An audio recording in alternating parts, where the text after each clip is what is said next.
G'day, ladies and gentlemen. You are listening to Country Thunder, the podcast. I'm, of course, DJ Dax, and today I'm sitting down to talk to someone from Queensland. She seems to be new in the scene, but she's not. She's been touring around Queensland, New South Wales for some time now. She has two original singles. She's just brought out an EP called All She Is So Far, with a question mark on that. So far, because I think there's a lot more to come from this young lady. We're talking to Tyla Rodrigues. How are you, Tyla? Good, thank you. How are you? I'm doing very, very well. So let's delve into it. How long have you been doing this? So I did my first real gig uh in on New Year's Eve of 2021, I believe it was. So since then, it's just been an absolute ride. Like it feels like forever ago, but also yesterday I remember it like it was yesterday, just standing up on that stage with me, my guitar and some backing tracks because I had only been playing guitar for a very, very short period of time at that point. It was something that I picked up during COVID. Um, just, started teaching myself and I just got thrown up there before the incredible Jade Holland. And then, after that, I got the awesome opportunity to do some touring around Queensland with both Jade Holland and Laura Frank. And then, yeah, from then on, it's kind of been up and away and gigging all over the place, and I've been loving it. Absolutely, and you are like every weekend you're out doing something. I've been watching your socials, and you're very, very busy. Yeah, yeah, no, and I'm so grateful for that. Like, I know, especially coming out of COVID time, there was so many musicians struggling. Like, it was just, I mean, there was so many people across the board struggling, but I guess, live music also took a huge hit.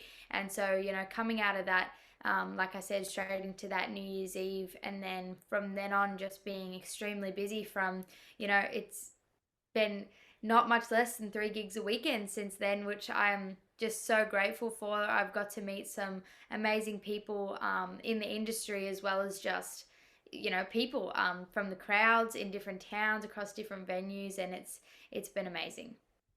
It has. Now, you've only just started your originals journey. Now, before we get to your original songs, you've just brought out an EP, probably because your fans requested it. They wanted something that they could hold on to. Now, on this EP, there are three cover songs and the two originals that you've done. Now, I want to delve into the cover songs first. You have a cover song by Leanne Womack, I Hope You Dance, which is a great version. I love it. Thank you very much. You also have a cover song of, well, one that Garth Brooks made famous and then was made famous yet again by Adele, but was written by Bob Dylan. First of all, I want to talk about that one. Uh, how did that come about? Why did you record that song? And yeah, tell us the story. So actually, those the covers, well, two out of three of the covers on that CD that I've just released was actually recorded a long while back. I would have been probably, I'd have to say, about 11 or 12 when I My recorded those. God. Um, yeah, it's pretty crazy. I guess the story behind that is my parents for Christmas one year they actually got me some time in the studio, and those are two songs that I really loved. I Hope You Dance is one of my mum's favorites, and she said that I should record that one, so I recorded that one for her. And then Make You Feel My Love was just one of my favorites as well. And at the time, that's what I just wanted to record when I got the opportunity in the studio. I wasn't really writing my own songs back then. Mm, So I just, yeah, decided to record them. And then after I first started gigging and then started sort of writing my own stuff, I just decided, I had those two covers and you know, I Let's may not as talk well about the just other one yet. I want to talk about the other one separately. That's a sure, different sure. story. Well, when I started those two covers, I Hope You Dance and Make You Feel My Love, I just, decided I may as well start getting my Spotify catalog out there. And like I said, this is when I started sort of writing music, and I thought I might give it a crack to release my own stuff. So I thought, I guess there's no better way of starting that all up by just, putting out the first sort of things I ever got into the studio with. And then, further down the line, people just, when people started like getting onto my Spotify, they really loved those covers. And I'm Mm. sitting there scratching my head going, I was 11 or 12 when I recorded them. Like, it's pretty Do you insane. do you know there's one thing that really scares me. I mean, To Make You Feel My Love, I absolutely love the song, and the emotion that Garth Brooks put into it. I'm not an Adele fan, so obviously I was a big Garth Brooks fan in the early '90s and throughout his career. So I loved what he brought to that. But what really scares me about that song was that it was written by Bob Dylan, and you could just imagine every time I hear it these days, I just imagine when the rain is blowing in your face. Very different version. Very different version to what we all know. Well, I have heard his version, and it is very much like that. I can only imagine. All right, so those covers are beautiful, but now I want to talk about the other cover you've put on the EP. You've gone completely left of center and done a Guy Sebastian song. Tell me about that story. So there, I mean, it's only been a couple of years that I would say that I've really delved into the music industry. Mhm. But over that time, I had some really incredible opportunities. One of them being in a pop band with 97.3, which is a huge mainstream radio station here in Brisbane. And it all started by my mum just, I guess, for the fun of it, to see what happened, putting in a video of me singing a Whitney Houston song, actually, in for this competition. And the competition was basically, this radio station 97.3 was looking to put together the band that Brisbane built. So kind of just taking individuals from all across Brisbane and putting them in a band together, just to play music.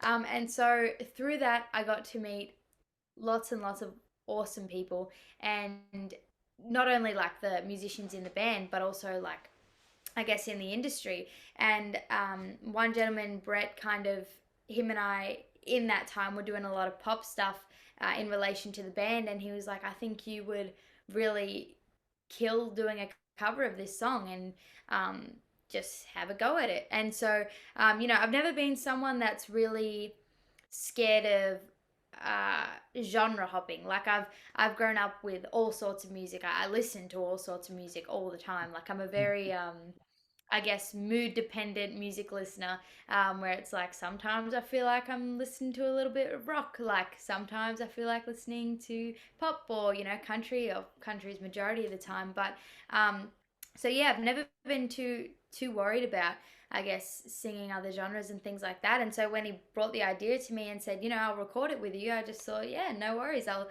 give it a crack and have some fun with it. And that we did. And same story as, I guess, putting I Hope You Dance and Make You Feel My Love on Spotify, is just kind of to grow the catalog and put it out there. And now, to this day, that's still some people one of their favorite songs that's on my like Spotify. So yeah. I believe when I looked at your Spotify account, I believe that the most played song is actually To Make You Feel My Love. And I guess that a reason for that is that Garth Brooks is not on Spotify. So even for myself, when I was recording, I recorded a covers album in 2000, and I'm thinking 15, 16. And I put two Garth Brooks songs on that, and they are still the number one and two songs that get played on Spotify from my work. So I have the original, the first single, Much Too Young to Feel This Damned Old. I covered that, and I also did Baby Lay Down and Dance. So I thought that was a different style.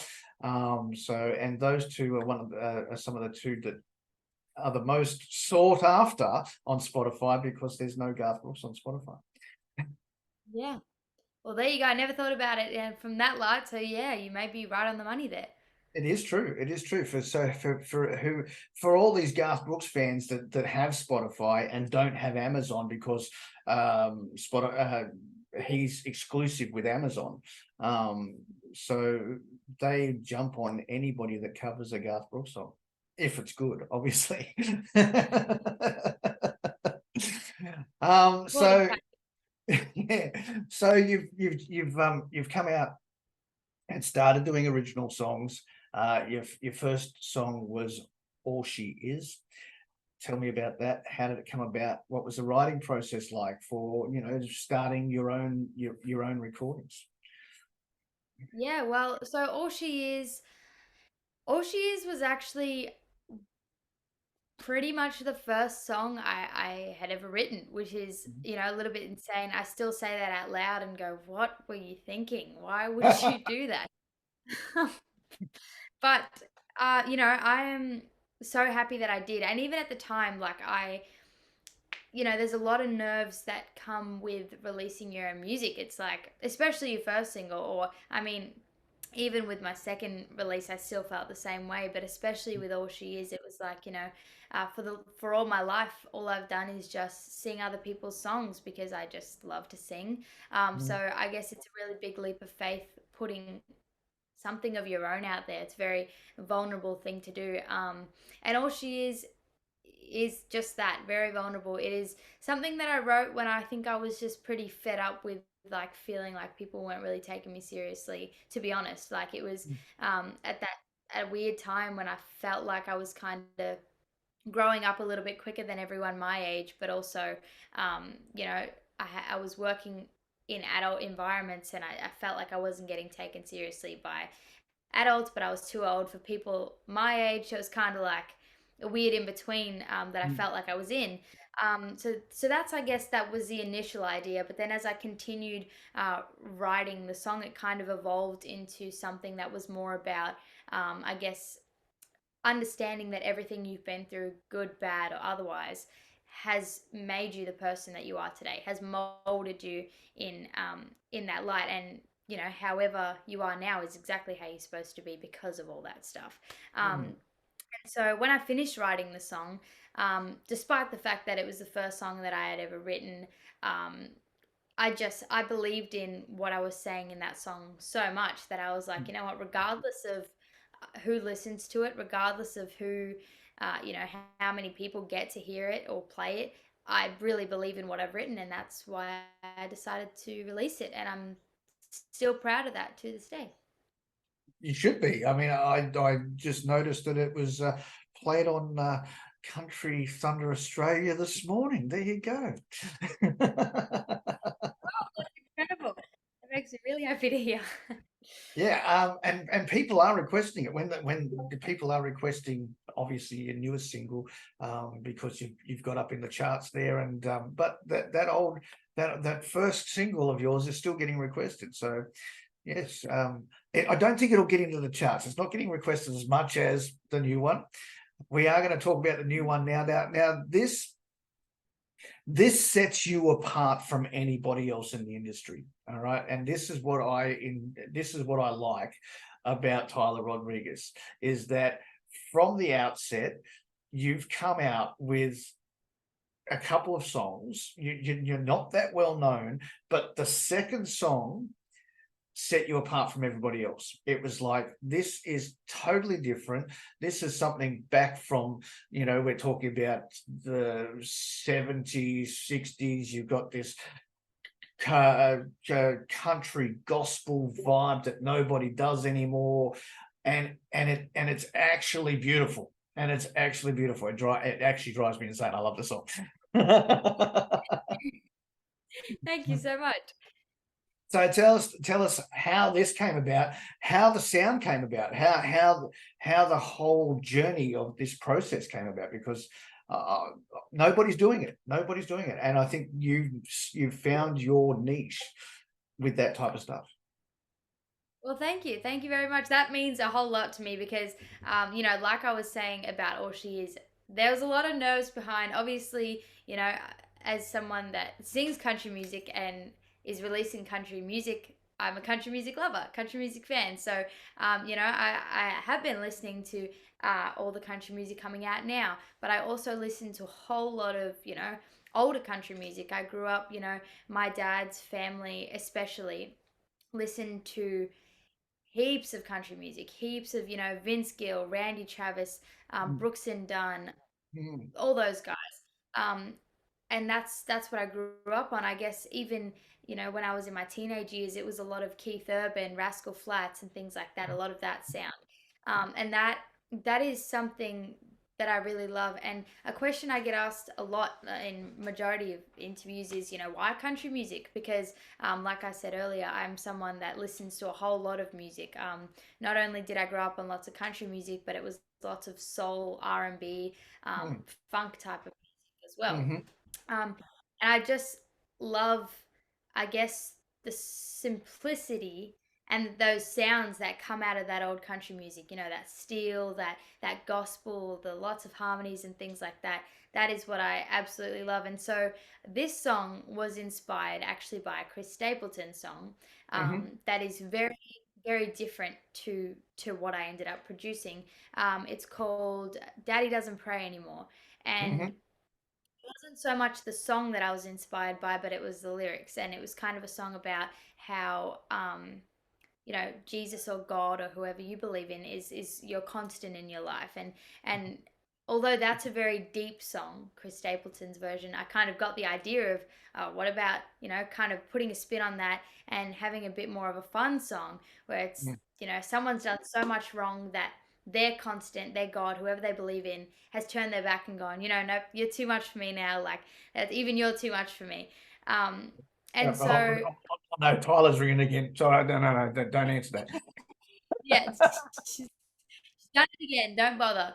Um, but yeah, and so I guess that idea came about first, and then I was like, okay, the next thing is, religion is a touchy subject. I don't want to offend anyone. I don't want to do anything like that. So the next thing was I want this to be a fun song. And then just straight away, I wanted those gospel sounds and aspects to it, but I also was really, really inspired by those sounds and artists that I was talking about earlier, the Vince Gills, Randy Travis, and Brooks and Dunn, like that real 90s country sound.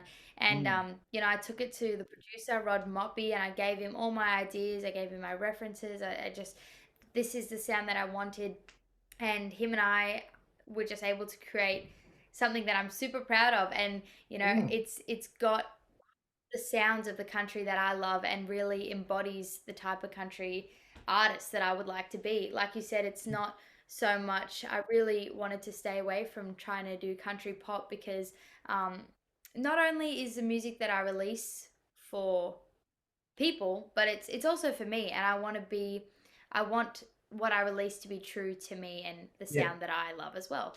yeah. So that leads to the next question. After the success of Missed Calls, because it is such a brilliant song, where do you see yourself going from here, and how do you stay in that same vein? Yeah, and that's a great question. I think Cool. I don't have a straight answer to be honest with you yet. I think I am still trying to find my sound. It's I think it's a fine line between I never want all of my songs to sound the same, but I also want them all to stay true to me. And I think, I guess, there's really no rule book or instruction manual on how to do that. So something that I've tried to stick to is just, anything that I create is really my sound and my style, right? So I, even the next song that I'm going to be releasing in June, it's again different to Miss Calls.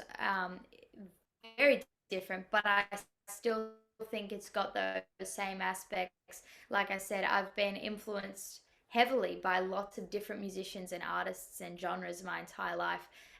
And so, yeah, like I said, the only thing that I can do is just continue to create things that I believe in and things that I would be proud of and want to listen to myself. And I guess that's the only way that I can keep it my sound and my style. All right, now just on what you just said, you said June is the next release. Do you think that, in this day and age, to keep relevant, do you think that waiting until June is a good thing, or do you think that maybe we should have done it sooner? Because I know there's artists out there that like are dropping a single a month, or a single every 2 months, just to stay relevant. What's your situation with trying to stay relevant? Because I know you're on TikTok, I know you're doing stuff on TikTok, and I see you on Instagram, and you're all over the place, you're all over social media. But how do you stay relevant in the streaming market? Well, I think that is something that, to be honest, like I think, like I said, there's no rule book or instruction manual to any of this, and so I guess something that I just have been trying to stand by is is really just as long as I'm passionate in the song. Like I would Mhm. rather take longer to release something, Mhm. as long as I'm happy with it and happy with the product that I create, than try and rush something to get it out to meet a timeline to stay relevant. Um, Mhm. so I guess, I'm really, really lucky to have a great team of people around me that, are helping me out with all those type of things, social media and things like that, to, like you said, stay relevant and do things like that. But I'm still gigging every single weekend. I'm doing shows with so many different people. I'm constantly writing songs, and there's actually going to be an EP after this release in June. That I'm going to be working on, so that's going to be a big project as well. Mhm. So yeah, I guess, like I said, there is definitely truth to staying relevant. You can't, I guess, just release something and fall off the face of the earth. But I'm super lucky and grateful for the fact that Miss Calls is still doing great guns. CMT have just been absolutely pumping the music video, which I'm so grateful for, because that was an incredible creation as well that I'm super proud of. And so yeah. Do I have the music video? Oh my God, you've made me worry now. Because we have, obviously, with the Country Thunder, we have the radio station. So with the radio station, and the charts on the radio station, a lot of it's to do with either high rotation plays, we have radio promotions, or people that request. And most of it is from the requests that get the plays. So you ended up at number 17 this week, I think it was. Yeah. So that's the highest place you've been on our chart. You've jumped in and out of our chart a few times with this song. It's like, it's here, it's not, it's here, it's not, it's up, there it is. So it's getting there. And then we've got, and then we obviously we do a YouTube playlist of all the video clips from all the artists. So now I do have to go and check to see if you are on that playlist. Perfect. Perfect. No, Good. I'm so grateful for that. And now what's to come with you? Obviously, we now know a new release in June. You're not going to give too much away with that, I'm sure. So we won't get into that right now. What's coming for you in the next month or so as far as touring? Where are you heading? I know you've got some big stuff happening. So what can you tell us? I do. There's some things that I have to keep under wrap, like you said, but I am like really excited to, announce that I'm going on a tour with Tori Dark. So headed to Sydney in the next couple of weeks to do some shows down there. Mhm. Also headed to Stanthorpe this weekend with James Blundell Which we which doing which we will his miss down. because which we'll miss because the podcast comes out next Wednesday. That's okay. That's okay. There'll be videos and all sorts on my social media. That's for For sure. sure. That's for sure. Um, Also doing some shows up in Mount Isa. I'm there twice this year, which is going to be incredible. I'm there in June, and then we'll be there during the rodeo weekend in August as well, which is always a great, great time. Mount Isa people know how to party, so it's going to be so much fun. And then also later on this year, I'm taking a trip overseas, actually over to Canada, and then going to do some stops in USA and hopefully in Nashville. And I'll be taking my guitar with me, so that might lead to some exciting things as well. And then I have my very first headlining show at Lefties, which is an incredible venue in Brisbane City with the band. New band. The gentleman and I have been working now for the past couple of weeks on all this sort of stuff, and we're so excited to, I guess, debut as a band at Lefties as well. That's on the 8th of April. But everything else regarding that new release and the EP that is going to come after will be all on my socials. Yes, yes. Oh, we're running out of time. So we have to cut it short right now because you're only allowed a certain time limit on this free Zoom thing.